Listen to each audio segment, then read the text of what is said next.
Welcome to another edition of the Christian Business Values Podcast. Rick Durkee invites Christian leaders to share life stories that have transformed their communities for Christ. Learn from proven leaders who equip and challenge others to put faith-based principles into action every day. Dreams become visions when one is awakened into action. Follow the Christian Business Values Podcast at ChristianBusinessValues.com. Now it's time for this edition's Life Stories, hosted by Rick Durkee.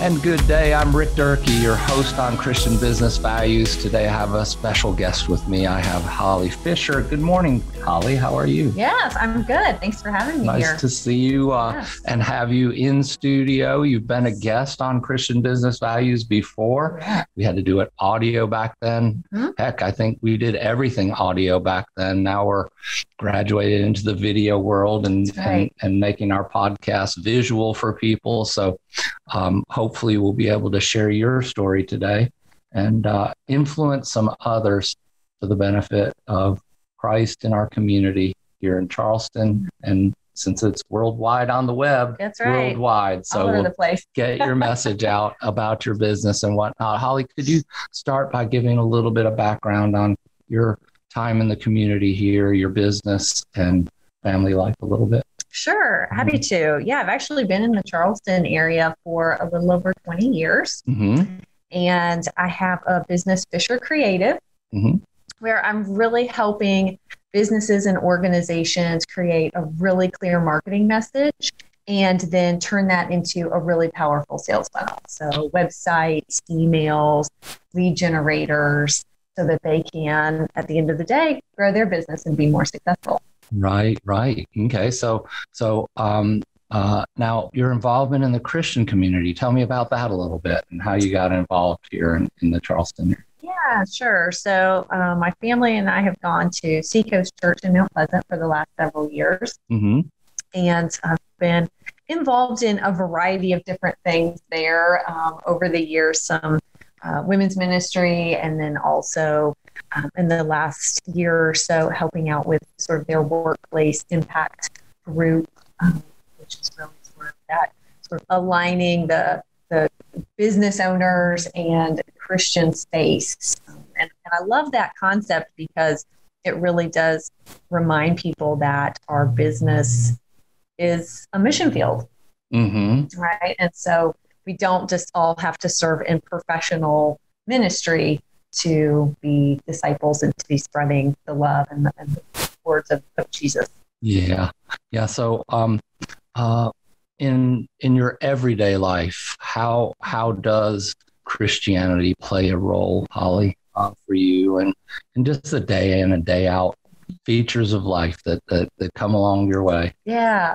Well, one of the things that's really important is trying to keep that priority alignment. It can be a challenge sometimes when you own a business. You want to make sure that your business isn't taking, the first spot in your life.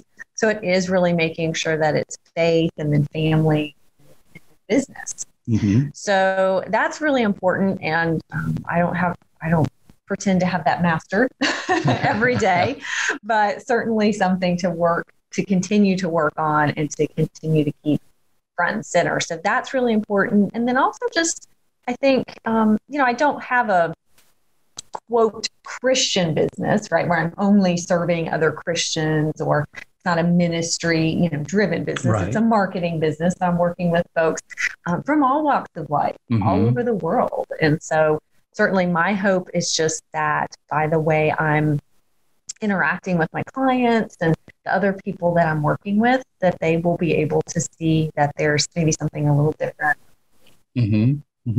Well, it certainly comes out in our daily lives, and somehow it's strange, but you don't really look for it, but it just comes right out, and they'll just say, something that just says, wow, we're both on the same page here. We're both doing this same reason for why we're trying to build our business, why we're trying to help spread the word of how Christianity can help us build our businesses. It just comes out sometimes. And sometimes people just say, Rick, I was praying on it and I just was led to you. I don't know how it happened. I was led to you. And then I say, wow, thank you, God. Another person that needs my help that, that I can help and just share some of the things in my business role that help others. Mm-hmm. So have you got a good story here of somebody that you've helped recently that you just really felt like touched them in their lives and was able to really I really think it's just more of the work that I'm doing. If I can help someone else be successful in their business, mm-hmm. Then that's a really great feeling. How do you do that? Well, so like, for example, if I've helped someone maybe revamp the copy on their website, right? Mm-hmm. So we've revamped their website, we've gotten their marketing message really clear.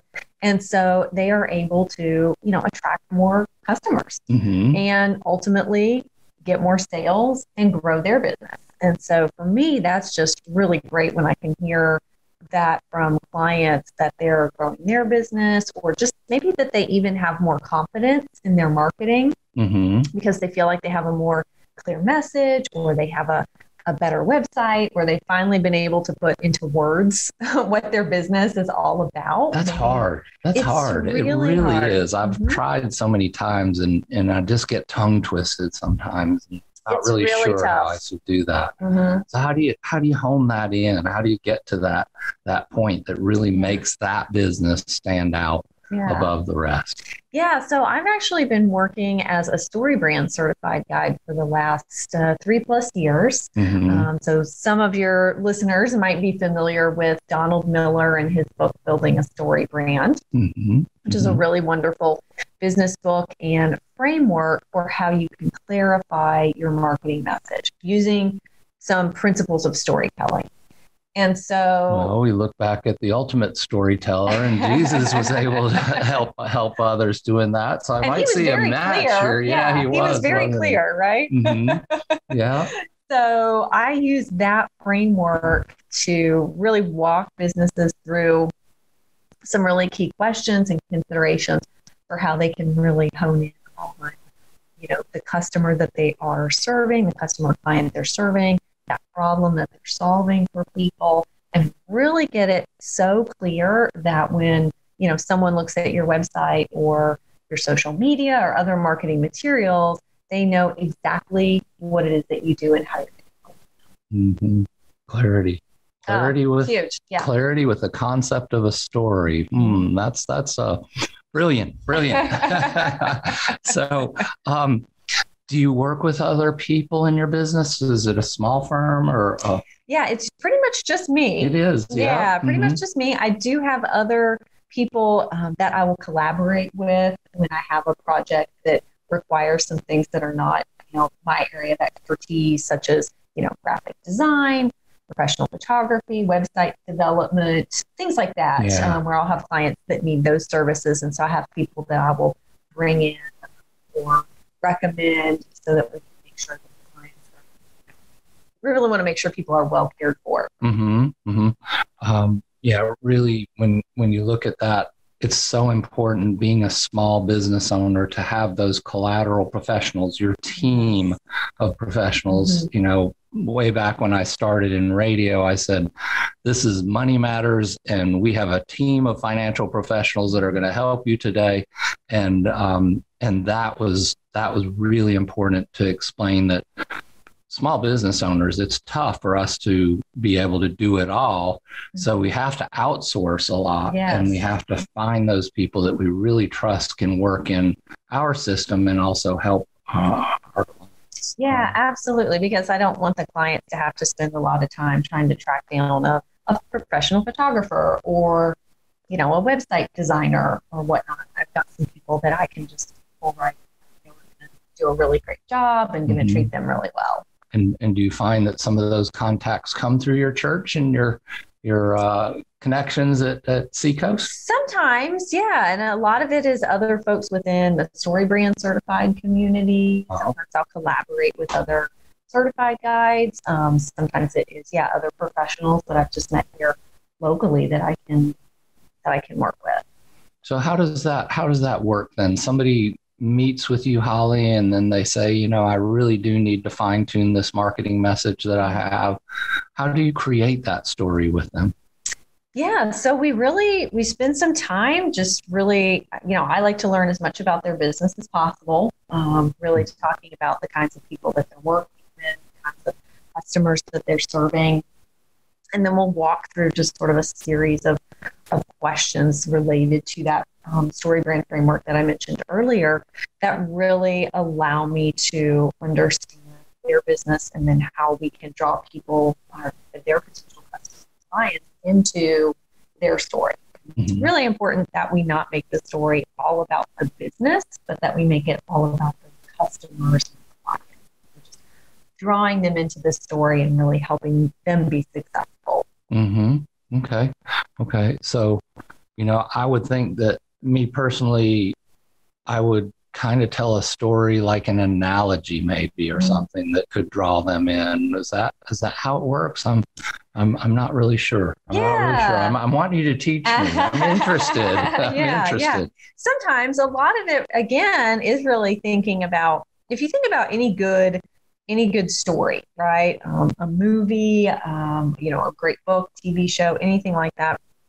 We're always kind of looking at, there's some sort of problem that our hero, right, is encountering, right? Something that they have to overcome.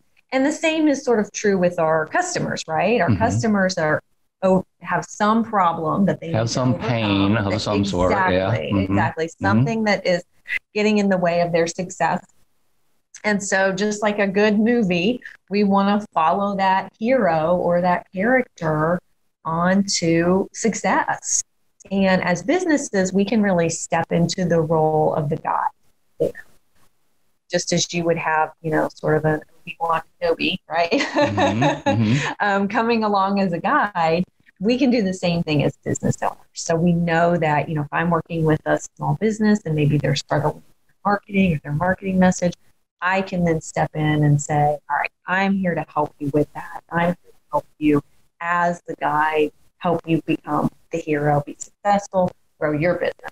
Mm-hmm. So it's thinking a little bit about that story and some of those storytelling principles that we all love in movies and books and TV shows. And then how can we think about that in terms of a marketing message? Having that customer as the hero, stepping in that guide role, and then bringing that customer to success. Very interesting. I mean, when we think about it, storytelling has been around since cavemen wrote on the cave walls, right? And told a story when they wrote the little things. And then it graduated to movie theaters and how much information is told through a story of a movie, and how we're just absorbed into that movie. It just seems like this is a very natural then progression of how to explain your story as a business owner to the people that you work with and show them how you can help them and be a guide to eliminate the problems that they have. Yes, it's very powerful. One of the stats that I love is that about 30% of our time we'll actually spend daydreaming. So a pretty good chunk of our day, if you think about it, your mind is wandering elsewhere, right? That's Whether right. it should be or not, you're kind of daydreaming. But when you are watching a really great movie, TV show, you're reading a really great book, your mind isn't wandering, right? You're not daydreaming. You are like in that movie, right? You're really intent on what's going on, because that is the power of a really great story. And so that's what we want to do with our marketing as well, is engage people in this story so that they aren't, thinking about something else, distracted by another marketing message. They're really interested in what we have to say. Wow. Great story today. Holly, any closing pieces of information? But first, let me ask, so people can get in touch with you. Of course, they can always get in touch by watching any past editions of Christian Business Values. We got them all posted in our website. They'll even find your prior audio version in there. But how would people get in touch with you if they needed to? the easiest thing is just to go to my website, which is Fisher-creative.com. So Fisher, FISHER-creative.com. There's links there for all my social media. I have a free Facebook group, Fuel for Your Marketing, that folks can join if they want to just grab some free marketing tips. Emails that I send out usually about once a week with some marketing tips. And then certainly if folks want to get in touch, there's ways for them to do that on the website. Consultation or drop me an email. Yeah. I always said, I mean, this just goes back to my early days after graduating college, and I figured it out. Somebody taught me one time, it was a sales course that I was taking. It said, I'd rather be a master marketer than a wizard of speech with no one to tell my story to. So marketing is a key point to anyone's business. It really is. It really is. Get people that are interested, and what a better way to interest people than tell a story that involves them and doesn't have them daydreaming and looking at other things while you're talking. If you're intent and you have a good story and a good storyline, and if it's faith-based, I think that everything's going to be a great match for that client to get the results that they want out of it. So, Holly, I'm going to do something that I don't normally do on a Christian Business Values, but I want to talk with you after the show to find out how you can help the Coastal Financial Planning Group develop our story. I would love to. Anything else for a closing comment that you'd like to share with our? I appreciate you having me on here, and I do think it's so important for us as Christians to think about how we can really just let our faith come through in our business. We don't have to have Bibles all over our office, or we don't have to feel like we're preaching at people. But we can really just let that, I think, the love and the way we serve our clients and our customers really shine through. And I think that's going to get people's attention even more than, standing up on your desk and giving a sermon. Yeah. I think too, if we look at it from that kind of, let it go, let it flow type approach, God sends us the people that we need. Absolutely. We just have to be aware when they come that he has sent them, and we'll have plenty of people to help. Oh my gosh. Yeah. No shortage of folks that we can speak with. That's right. Well, Holly, thank you again for being a guest on Christian Business Values. We ask you to join us again in future episodes of Christian Business Values. Always visit our webpage at christianbusinessvalues.com. We were lucky enough to get that .com way back. Nobody else had snagged it. So, hey, it's a great resource for you to check out things for running your business and listen to other Christian business leaders speak of their ideas of how you can build your businesses through Christian faith. Thank you for joining us today. Thank you, Holly. Thank you. Thanks for having me. Follow the Christian Business Values podcast at christianbusinessvalues.com.